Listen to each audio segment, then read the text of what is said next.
Hey everyone, welcome back to Redlands Rundown, your official podcast of Redlands Community College, where we are committed to helping our students find success with their career, college, and everything in between. Really excited about today's episode. I have Ken Thompson with me today. Ken, I'll let you introduce yourself to our listeners and tell them just a little bit about your backstory and who you are.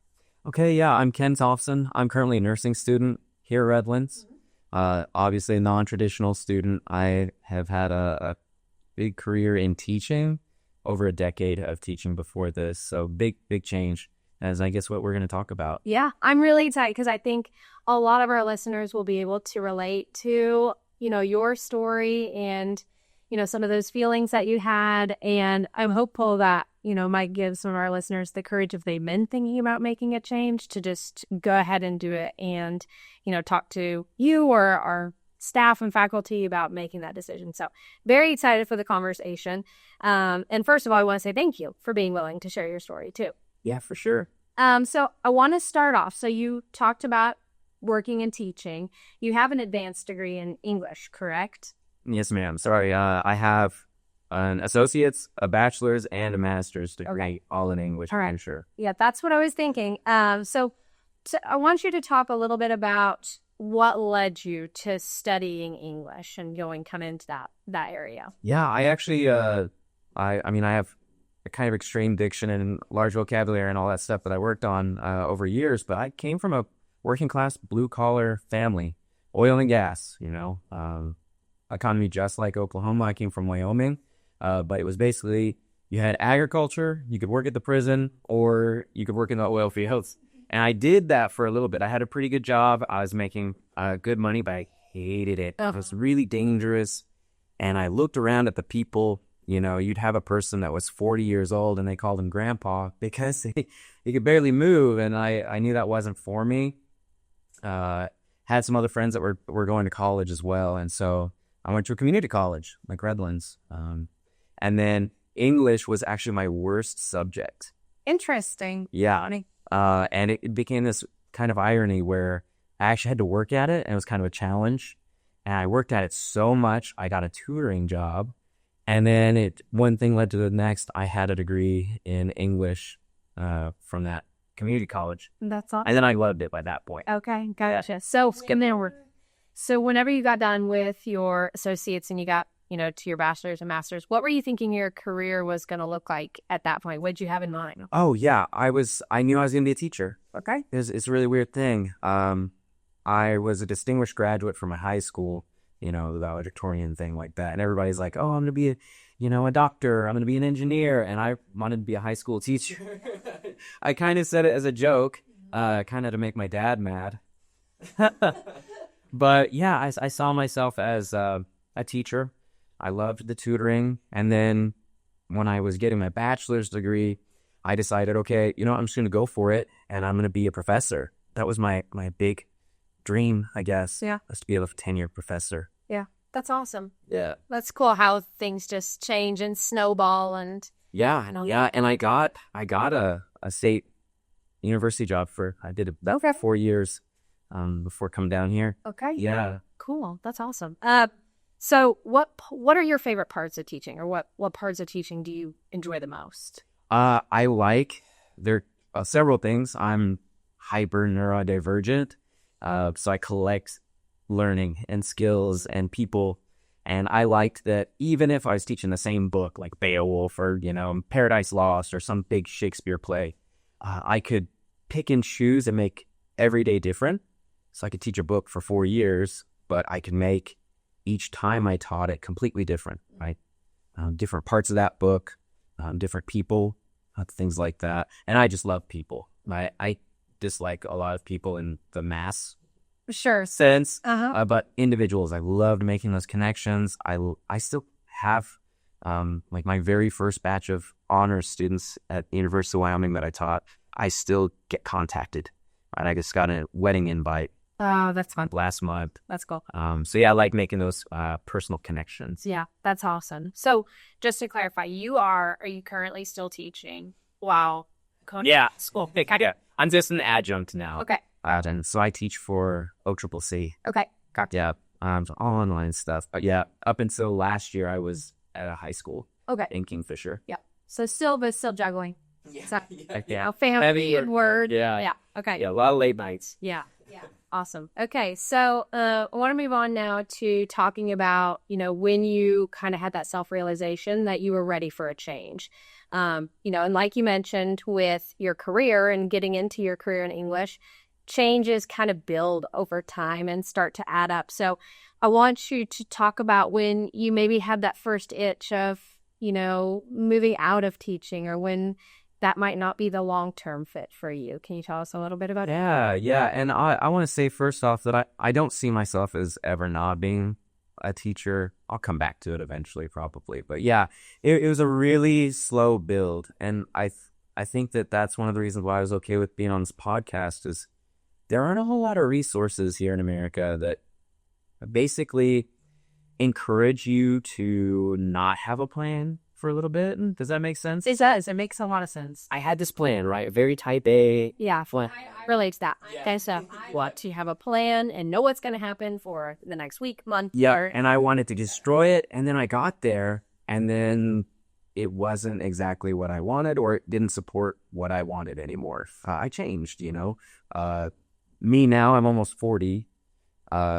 When I was 23, I had very different life goals and very different lifestyle I wanted to follow. Now I have kids, and a wife and a dog and a house to take care of, that sort of stuff. So, the first big thing that told me I didn't want to be the professor was, you look at every college in the United States and it's being underfunded. The resources are going different places, that sort of stuff. So I kind of saw the writing on the wall. I didn't want a PhD anymore. And so I was like, okay, I'm good with the master's. That's enough graduate work for me. So I knew that I needed to make a change there. And so I took a job at SWASU and eventually at the high school in Kingfisher. And even then, it still wasn't quite in terms of like support, where the industry was going. And I was just getting really burnt out. I had 4 or 5 years there at the high school. I had over 120 students. Yeah, every day. And I was in charge of committees and I was head of department, and just the workload was insane. Of course, the cliche is that, my students were making more money than I was at Brahms, And so, it was a thing where I held on as long as I could, and I knew I needed to make a change. But it took several years for me to finally be like, okay, I'm going to change who I am in addition to my career. Yeah. And I think your point of talking about, where you're at now relative to where you were at, early 20s and how that changes, that's something that I kind of relate to you a little bit on, talking about that and how, and I think as you get older, you have a better idea of, what's your values? What do you want to do? And I think it's crazy that students at 18 are expected to know what we want to do for the rest of our lives. And everybody talks to them that way, right? Like, what's your major? What are you going to do? It's like, yeah. It's so crazy. I got my professor job. I wasn't like full tenure or anything for those people that care, but I got my first really great job because I was a contractor and I did a deck, right? Like, I wasn't even aware that job was going to be available when I was doing other work that eventually led me to be a name that somebody in a committee thought of. So I was in my early 20s just doing my thing. Yeah, you never know when you're in a job interview. Yeah. It's always an interview. Yeah. It's always an interview. But and then you progress. I accomplished some things that I wanted to accomplish, and then maybe didn't accomplish everything that I wanted to, but I realized that didn't matter as much as like waking up with my 5-year-old this morning. Yeah, for sure. And I think so not to change the subject, but I'm in school too right now, actually. It's amazing. This semester I was in a leadership class and we read a book called Becoming You by Susie Welch. And for anybody that's feeling these kinds of emotions or not sure of like what their passion or perfect job might be, I think that was a really great book. We did a lot of exploration on our your own values and aptitudes. And by the end of the book, you were supposed to kind of add that all up to come to a area of transcendence, which was supposed to add all those things to help find a career for you or a good fit. And so I thought that was really interesting. But one thing I took away is as you grow and get older, your values and those things change. So it's okay that your career paths and what's the best fit for you might also change. That's not I don't know, my identity or, because I can start to spiral with those things. Oh, yeah. And so I thought that was that's a great book. So I still spiral. Oh, yeah, that's it. Yeah. That reminds me of a book that I leaned on a lot. Viktor Frankl, if you've ever heard of him, he survived the Holocaust. Guy was basically changed psychology. Man's Search for Meaning is a similar thing where he basically states like, okay, there's some things that we consider us, and it's our job, and it's our family, and all that other stuff.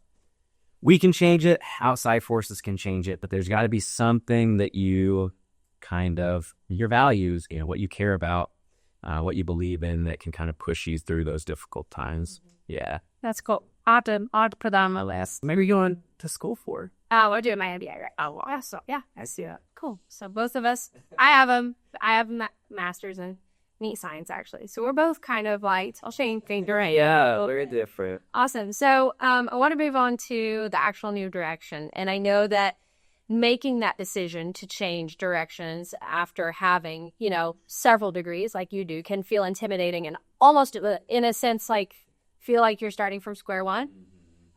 So I want you to talk about what led you to nursing specifically. Yeah.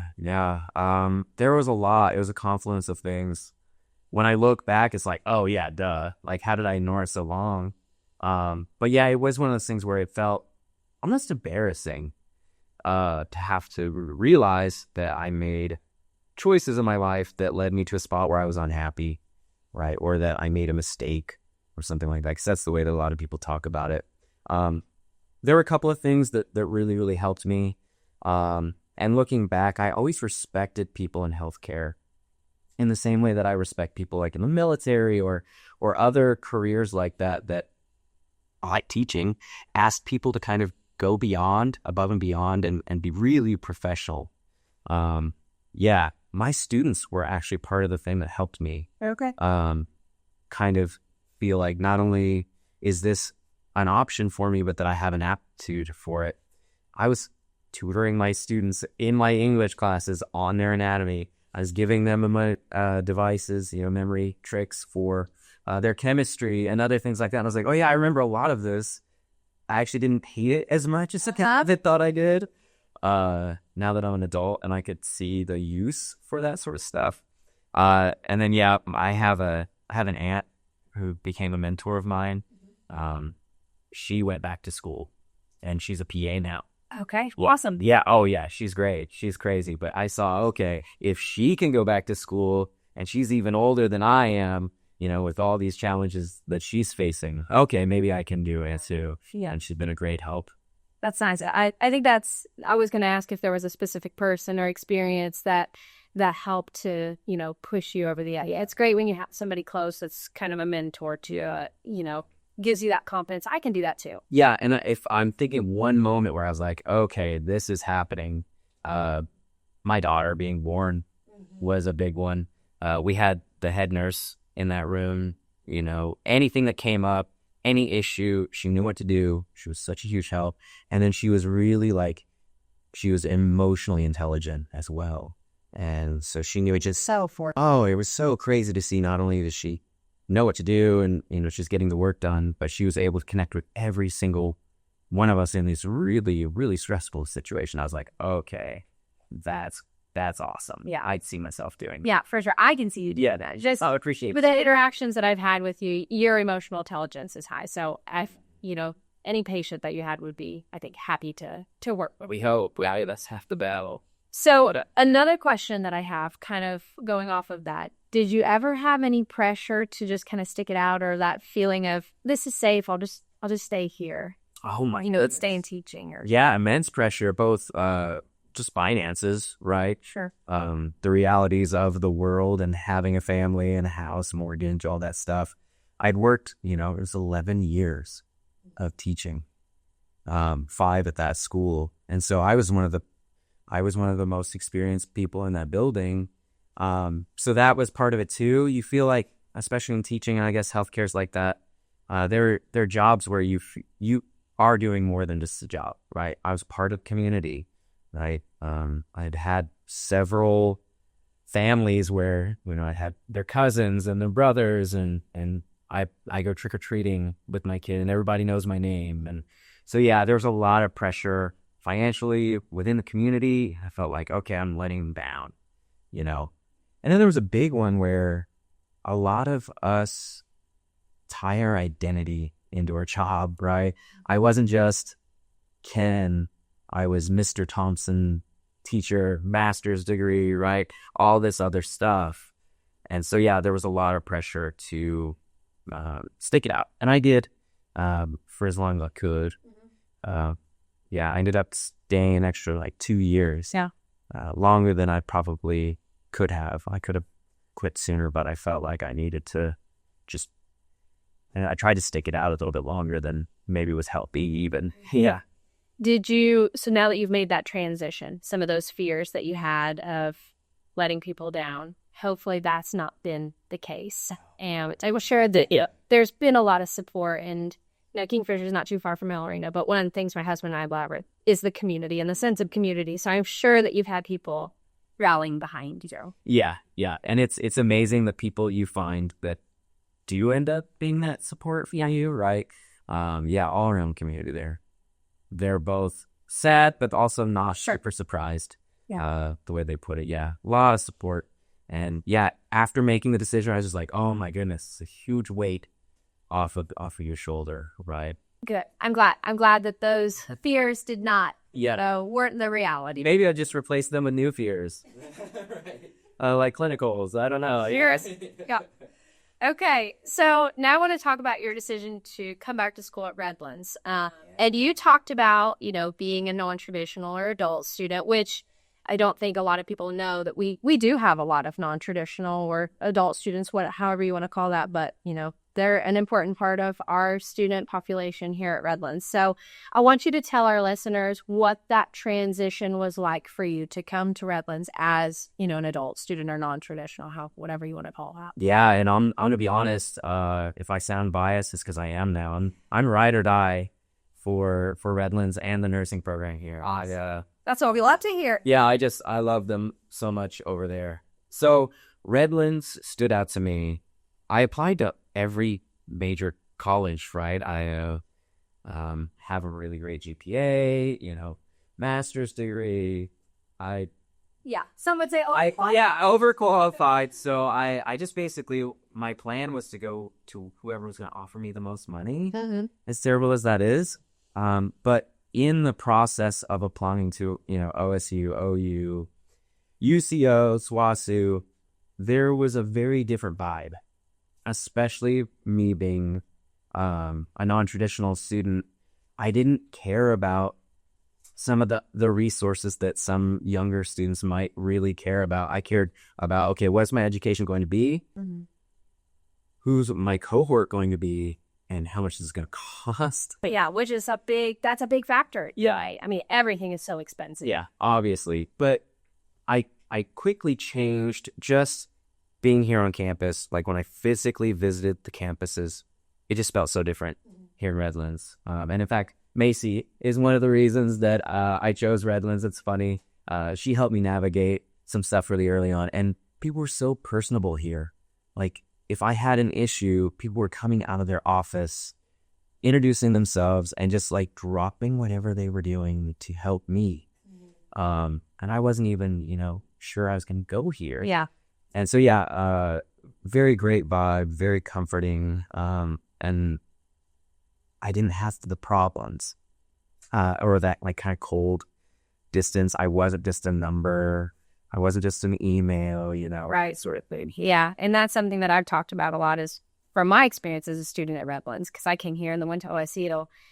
That was very much the experience I had. People really care, and we are a smaller school, and so there's give and takes to, a community college versus the bigger college. But I agree with with you, this not that sense of community and family, and people really care about each student individually. So I'm really glad that that was the experience that you had, and that was kind of the deciding factor. Yeah, 100%. Awesome. 100%. So now that you have been a student, what kind of support has made the difference since you made that transition and have started as a nursing student? At every level, basically, yeah. There's just a little extra. I know my professors by their first names, and that doesn't usually happen, especially, in a rigorous professional degree. I even know the financial aid. Yeah. At every level, basically. Yeah. It's just a personable. They know who I am. They know what I'm working toward. They know my struggles. It's just a different level of care that I didn't get at a big state college before. Good. Awesome. That's good. So I want to talk about the carryover a little bit. And one thing I didn't mention that I wanted to is you had commented about having feelings of embarrassment about, not figuring this out sooner, which I kind of wanted to disagree. And I'd say there's no reason for you to feel that way, because I truly think everything that we experience in life, regardless if that's a perfect thing for us or not, I think we get a lot of good out from everything. Yes. So I want you to talk about, what things carried over from your degrees in English, your teaching background, those experiences. How have those things helped you, in nursing school and moving into the healthcare field? That's a great question. And it's something that I want a lot of people to think about as they're moving forward. I always joke that if I hadn't have done all of that stuff, I wouldn't have my wife and daughter, right? My wife is also a teacher, but we have such great communication skills that even if we're, having a disagreement about something, it never becomes a real argument. It's almost a joke because we know our values. We can articulate those values very clearly, and we set up clear expectations, all that sort of stuff. So the reason I bring that all up is that that's my support system right now. Right. My personal life is very strong right now because of all the work I've put in over the years and been able to define all that stuff. Also, I feel like it's a superpower anymore to be able to read, write, and speak well. What, are you kidding me? I don't need a clanker to do something for me. Yeah. I hate to say that that's AI. But yeah, it's been a huge asset. Even just, walking into a hospital, being a student nurse, I can connect very quickly with patients, even if I'm not comfortable with the skills or the medical terminology, the pharmacology. I'm able to connect in a way and translate some of that stuff in a way that I feel like a lot of nurses still, you've been a nurse for 10 years and you can see that they're still having to work with that kind of rapport side of it, the personal aspects of it. Yeah. And then also just knowing, okay, I had 120 students a year. I graded that many papers. I can do hard things. Right. Yeah, I am capable. Yeah. I've so because I know that I'm confident in being able to do those sorts of things. Okay, what's a new skill? A lot of carryover. You'd be surprised. That's awesome. Yeah, I'm really happy to hear that. And you mentioned about, potentially coming back to teaching. I think even as you're working in the nursing field, I think you'll continue to serve as a teacher, even though you don't have that specific title anymore. Formally, you're still. Yeah. And I feel like in any industry, like you have people that care about other people. And that's what makes the world go round, right? Those people that are willing to do the work and then look out for other people around them. It's awesome. It's community. Yeah. Awesome. Okay, so I want to talk and I want you to share, advice or things with students that might be, having similar emotions that you've had. So if you could talk to students directly that are questioning their major or wondering if it's too late to potentially change, what would you share with them? Yeah, this was really tough. I don't really like giving advice generally, because as we've talked about, it's so hard to know how things are going to work out, right? You can do everything right and the job you may be working toward may not exist anymore. You don't know what life's going to throw at you, right? The big one, though, is for me, it just seems like so many people are doing things for reasons outside of themselves. Does that make sense? Like external validation, be it what their parents think they should do, ideas of what they, their 16-year-old self thought they should do. And for me, I feel like I have always, when I look back at my most unhappy moments, it was because I was doing something for the wrong reasons. Mm-hmm. It could be money or because I thought, oh, this is what teacher Ken is supposed to do. No, it's always those moments where I was looking for external validation instead of looking at, okay, what do I really care about? Mm-hmm. I found that I don't need a brand new truck. That's one little small thing that I remind myself, like, okay, I don't need a big, nice truck. I'm okay with my 2015 version. And, my 16-year-old self would have disagreed with me a lot. Or, my 30-year-old self would have disagreed with me with other things. But that external validation, if you're in it just because you're good at it, or just because that's what your parents told you to do, or that's the wrong reasons. Yeah. And that sucks. That's when people crash out later on. Yeah. It's super easy to fall into that too. I mean, that specifically was something that book that we read this semester, Becoming You, talked about, and Susie Welch called it the Four Horsemen. And so those were things exactly like you said, financial, stability, going for something because it pays a lot. We are the easy path. The little checklist. Yeah, the expectations for people to ground you. So it's very easy to fall into that. And I'm so glad that you mentioned that, because that's something that is hard to do sometimes, but super important to stay true to you and really try to find what, makes you happy. That's what matters. Yeah. It gets exhausted after a while. What if somebody could have told you something, or something you wish you would have known? What do you wish somebody would have told you earlier in life? Yeah, that's a good one.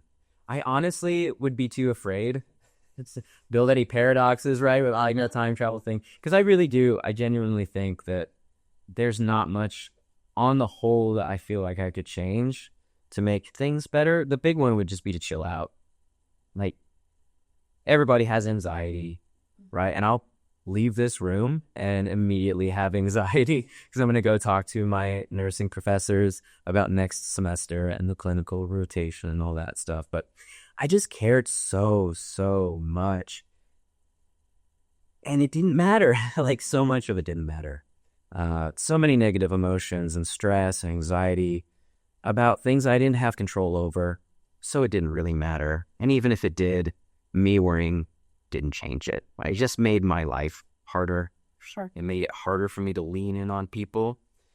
So yeah, if there were any actionable things, I would say just ask for help. Be the weird one, right? Be cringe. Talk to people. There were so many times that I was struggling, and then later they were like, bro, why didn't you just ask for help? Right? Yeah. But yeah, the big one would just be like, just chill out on so much of it. Care about what you can control, and then just let the rest kind of be. And of course, me being almost 40, I can say that now. Sure. Looking back, but yeah, that'd be the thing that I would tell myself or other people that are navigating difficult times. Just care about what you have to care about, but don't beat yourself up as much. Yeah, I totally agree with that. You couldn't have said that better. So thank you for sharing that. Okay, before we wrap up my final section, I have kind of a few lighter questions for you. Some fun, some kind of relative to what you're doing now. So first question is, do you have a preference, coffee or energy drinks? Coffee. Okay. I'm hot or ice? Nerd, hot. Okay. I'm all about the espressos. Like, yeah, the heavy stuff. Okay. My next question is one word to describe nursing school. Tachycardia. No, you're speaking. Yeah. Yeah. And then my last question is, what keeps you motivated on the hard days? Oh my goodness. It depends. I have like systems of motivation because I can spiral. For example, I've just got a phrase written on my mirror that I see in the morning every day. It says, "You can do hard things are worth doing." My students that I still keep in contact with, I don't want to let those people down as well. So yeah, big motivation, the intrinsic part, knowing that I can do hard things are worth doing, knowing that this little moment that I'm having, it's gonna pass. Right. And I try to play the tape forward. In 2 years, what day is gonna bring future Ken the better outcome? Essentially, it's really hard to do sometimes, especially when I'm really tired or sick or just overwhelmed. But all that sort of stuff. I have systems because one isn't enough. Sure. Having several. Yeah, willpower thing fails pretty quickly. Yeah. And I think having the support system, your family, students, even staff and faculty here, and then, having those motivators, things that help motivate yourself. Yeah. I got to reach out to the nursing program people over there. They're such great help. Because I can we have a group meeting. I literally just text them. Yeah. And they'll bring me back, essentially. Good.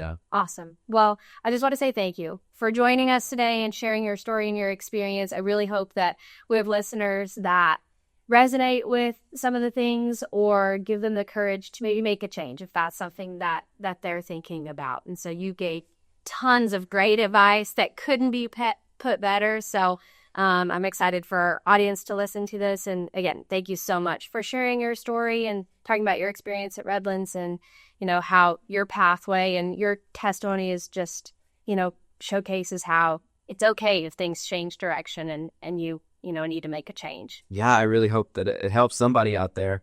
There wasn't always this much material, especially when I was making some of those decisions. So I really appreciate it. And thank you all for having me and let me share a little bit of it. Awesome. Thanks, Ken. Well, thank you guys for joining us today on our episode. Make sure to subscribe wherever you listen so you don't miss upcoming episodes, and we will see you next time. Bye.